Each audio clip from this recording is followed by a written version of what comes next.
Assalamualaikum warahmatullahi wabarakatuh. A'udzu billahi minasyaitonir rajim. Bismillahirrahmanirrahim. Alhamdulillahilladzi hadana li hadza wa ma kunna linahtadiya laula an hadanallah. Wassalatu wassalamu ala sayyidina Muhammadin wa ala ali sayyidina Muhammad wa ba'du. Para mahasiswa yang dirahmati Allah, pada kesempatan kali ini kita akan melanjutkan perkuliahan ulumul hadis. Dalam kesempatan kali ini saya akan menjelaskan beberapa istilah atau terminologi yang sering muncul dalam ilmu hadis. Ya. Yang pertama ada istilah khobar. Khobar itu berarti berita. Sehingga ketika disebut sebagai khobar, maka itu akan selalu berkaitan dengan berita. Namun dalam konteks kajian hadis ini, itu berita terkait dengan kehidupan Nabi dan para sahabatnya. Berita-berita inilah yang kemudian diwartakan oleh para sahabat-sahabat Nabi, di mana mereka semua itu dalam istilah hadis disebut sebagai perawi hadis. Ini khabar, jadi apapun, jadi tidak ada batasan. Jadi dia lebih luas dari pengertian hadis. Sedangkan ada istilah hadis sendiri. Apa sih sebenarnya hadis itu? Hadis ini merupakan bagian dari khobar. Akan tetapi khobarnya ini khusus, ya, yang disandarkan kepada Nabi Muhammad sallallahu alaihi wasallam. Para ulama telah menyepakati, ya, mayoritas menyepakati bahwa definisi dari hadis adalah ma'udifa ila nabiyyi sallallahu alaihi wasallam bin qaulin wa fi'lin wa tiqrarin. Sekalipun ada beberapa ulama yang menambahkan wasifatin. Jadi artinya adalah hadis yaitu seluruh perkara atau perkara dalam hal ini adalah berita, informasi, kabar itu yang disandarkan kepada Nabi Muhammad SAW, baik berupa perkataan beliau, yang kedua adalah tindakan beliau, yang ketiga adalah ketetapan beliau, yang keempat adalah sifat-sifat beliau. Sehingga di sini istilah hadis itu akan selalu berkaitan dengan kehidupan Nabi. Namun persoalannya tidak semua hadis itu adalah berangkat dari perkataan Nabi persis. Tidak. Kenapa begitu? Coba. Di antara, kalau kita berangkat dari beberapa definisi tadi, di antara keempat hal yang disandarkan pada Nabi, hanya hadis qauliyah yang sangat mendekati dari perkataan Nabi. Sementara narasi-narasi yang lain, ya, termasuk hadis fa'liyah, taqririyah, dan sifatiyah, itu narasinya dibuat oleh para perawi berdasarkan apa yang ia lihat terkait dengan perbuatan Nabi. Nah, indikasinya di mana, Pak? Kalau hadis qauliyah ini biasanya ada indikasi qala Rasulullah sallallahu alaihi wasallam. Sehingga di sini menunjukkan bahwa Rasul sendirilah yang berbicara terkait dengan narasi atau matan hadis itu sendiri. Atau kata-kata sami'tu Rasulullah. Nah, begitu. Nah, namun antara kata qala dan sami'tu di sini memiliki perbedaan terkait dengan tingkat keakurasian berita itu sendiri. Nah, ini hadis qauliyah. Yang kedua, terkait dengan hadis taqririyah dan hadis fi'liyah serta hadis sifatiyah. Ini narasinya dibuat oleh sahabat yang saat itu sedang melihat, atau paling tidak dia bersama dengan Nabi Muhammad SAW. Kemudian sahabat tadi menceritakan apa yang ia lihat terkait dengan apa yang dilakukan oleh Nabi. Biasanya kata-katanya dalam hadis itu ra'aitu. Ra'aitu Rasulullah. Jadi saya melihat Nabi, atau kana Rasulullah sallallahu alaihi wasallam. Nah, begitu. Jadi ada beberapa indikator ini menunjukkan, jadi akan lebih mudah untuk mengidentifikasi bahwa narasi hadis itu termasuk hadis qauliyah atau hadis fi'liyah atau hadis taqririyah atau bahkan hadis sifatiyah. Nah, ini bisa diidentifikasi dari segot yang digunakan oleh perawi hadis tadi. Hanya saja menurut saya pribadi, narasi yang memang benar-benar dari Nabi yang paling mendekati hanyalah hadis qauliyah, karena Nabi sendiri yang membuat narasi itu, sehingga para sahabat menceritakan persis apa yang dinarasikan oleh Nabi Muhammad SAW. Sementara hadis yang lain, hadis qauliyah itu hasil observasi dari sahabat terkait dengan kehidupan Nabi Muhammad SAW. Nah, selanjutnya ada istilah sunnah.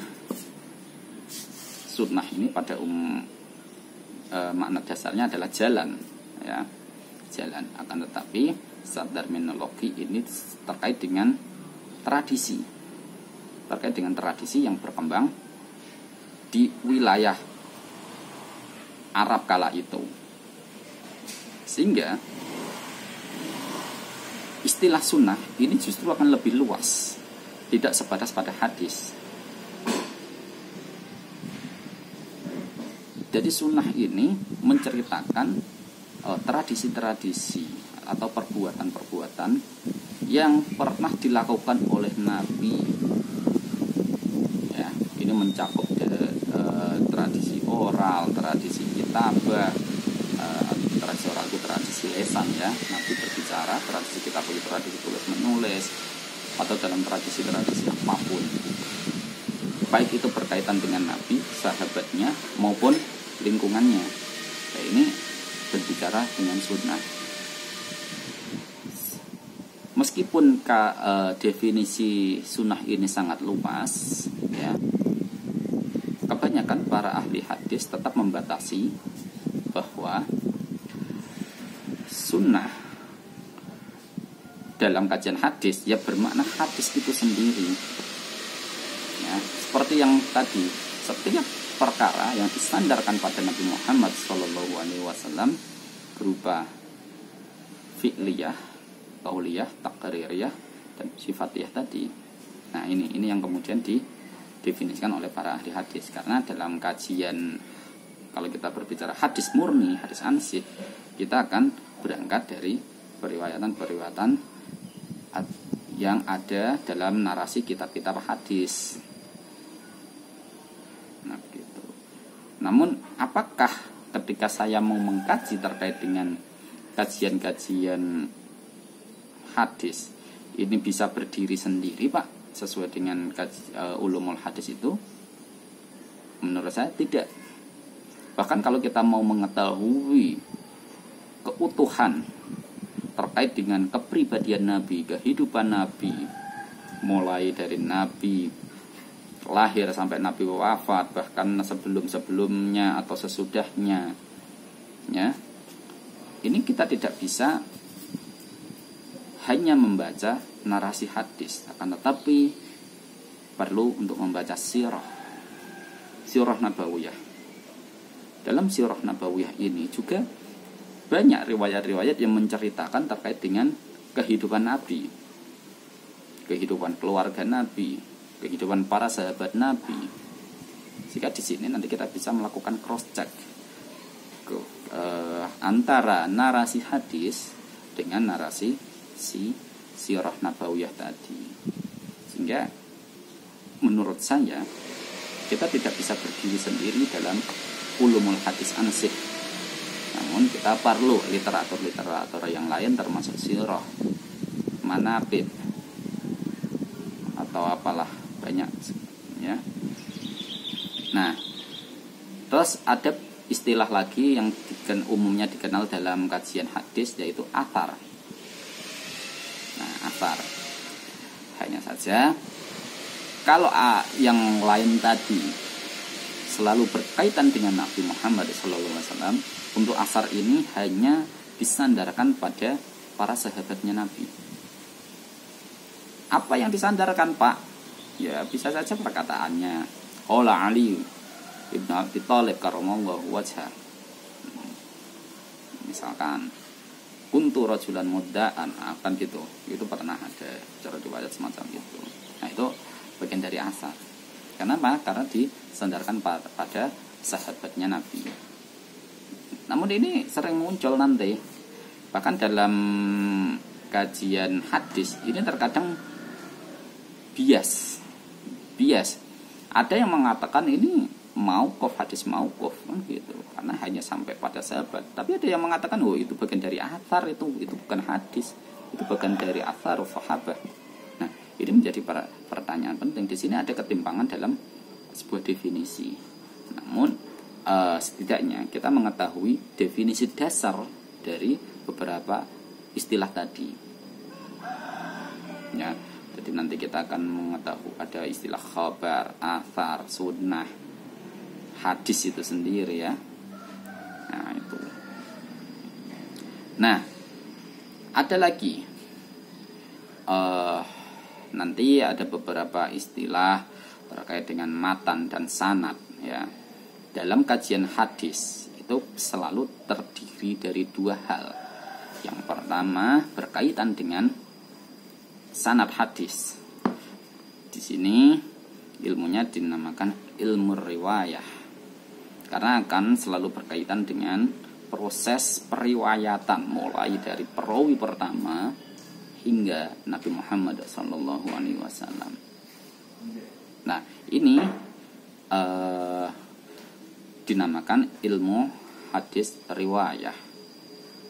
Dari seluk-beluk para perawi A ini dia itu kepribadiannya bagaimana, dia thiqah, adil, cerdobit atau bagaimana, atau kalau dia ini orang yang suka berbohong atau apa ya. Nah, ini masuk dalam kategori hadis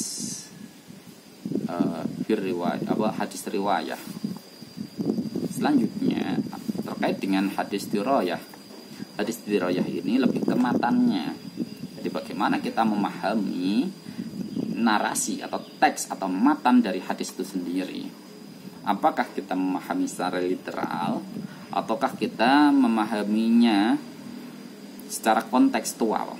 Kalau yang literal tadi ya secara apa anane teks, apa adanya teks, tekstualis. Apakah kita memerlukan piranti-piranti yang lain, misalkan kayak asbabun nuzul, asbabul wurud kalau dalam istilah hadis, ataukah kita perlu menggunakan ilmu ma'anil hadis, ataukah apalah ya, bahkan terkait dengan piranti-piranti dari ilmu linguistik, misalkan bagaimana uslub dari bahasa yang digunakan. Nah, ini kita akan berbicara dalam wilayah ilmu hadis dirayah. Nah, di situ ya. Nah, untuk lebih lanjutnya nanti kalian bisa membaca buku-buku terkait dengan ulumul hadis ya. Ulumul hadis yang berbahasa Arab banyak, yang berbahasa Indonesia juga banyak ya. Namun bagi para pemula ya, ini kebetulan kalian masih semester 1 ya, masih semester 1. Untuk yang alumni pondok atau alumni madrasah aliyah misalkan, saya minta untuk membaca bukunya Nuruddin Haider ya, atau bukunya siapa itu mungkin masih bisa. Tapi bagi yang tidak berangkat dari pesantren mungkin agak keberatan, sehingga saya merekomendasikan buku ini, buku karya Tengku Muhammad Hasbi As-Siddiqi. Ya, ini terkait dengan sejarah dan pengantar ilmu hadis. Ini sudah sudah berbahasa Indonesia intinya. Kalian tetap bisa membaca itu lah. Kalau masih nggak paham, nanti silahkan datang ke kantor saya, nanti bisa saya jelaskan lebih detailnya ya. Nah, itu yang dapat saya sampaikan, semoga bisa memberikan sedikit gambaran terkait dengan ulumul hadis ya, bagian dari ulumul hadis. Sekalipun di sini materinya sangat banyak, saya yakin dalam satu semester ini tidak bisa selesai, apalagi kita terbatas oleh ruang dan waktu, harus menggunakan media-media semacam ini. Sehingga kalau kalian mau belajar lebih banyak, silahkan, saya ulangi lagi, silahkan datang ke kantor saya, nanti kita diskusi di sana. Segala bentuk pertanyaan untuk sementara waktu bisa Anda posting di Google Classroom ya, dan silahkan untuk tugasnya merangkum atau meresum terkait dengan materi, terkait dengan istilah-istilah yang sering muncul dalam ulumul hadis ini. Untuk materi selanjutnya akan kita sambung pada pertemuan yang akan datang. Sekian, akhirul kalam. Wassalamualaikum warahmatullahi wabarakatuh.